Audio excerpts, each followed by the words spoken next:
Bruce Lee kept entire layers of his kung fu hidden from cameras and students alike, techniques so simple, so devastating they were rarely shown on film but practiced in private rooms and late-night sessions. Today you're going to learn those most powerful kung fu techniques Bruce Lee never showed publicly, how they work, why they're so effective, the subtle body mechanics behind them, and step-by-step drills so you can practice them yourself. This isn't showboating. This is practical, unforgiving efficiency, the sort of stuff Bruce polished into silence. Introduction: Why hidden techniques matter. Bruce Lee public footage gives us flashes, blurring speed, uncanny timing, and ferocious intent. But footage and demonstrations were only a part of his training. In private, he drilled concepts and microtechnical details that can't be captured by a choreographed demo. Hidden techniques are not mystical secrets, they're refinements, tiny adjustments in timing, angles, weight distribution, and intent that multiply effectiveness many times over. If you want to go beyond flashy moves and actually turn your body into a dependable tool for real encounters, learning these quiet refinements is essential. This script will treat each technique like an engineer, breaking it into purpose mechanics, common errors, partner drills, solo drills, and real-world application. Read, practice, and repeat. Do not rush.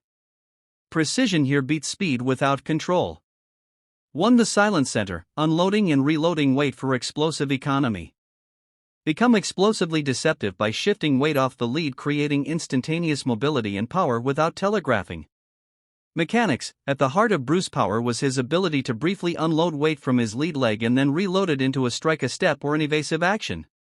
Picture your lead foot as a spring. When you momentarily reduce downward pressure by a subtle heel lift and hip relaxation, your center of mass becomes freer. That freedom lets the rear leg and hips snap faster. The reloading, the sudden transfer of weight from a floating lead to a committed forward drive, is what converts small muscle movement into big kinetic outputs. The key is microtiming. The unload lasts only a fraction of a second and must sync with hip rotation and the chosen limb extension. Bruce often looked like he was standing still, then suddenly he was everywhere. That was the silent center at work. Common errors: the most common mistake is exaggerated bouncing or visible telegraphing. If you lift the lead foot too high or your shoulders move before the weight shift, opponents can read you. Another mistake is failing to reload. Unloading without commitment becomes a feint with no follow-through and wastes opportunities.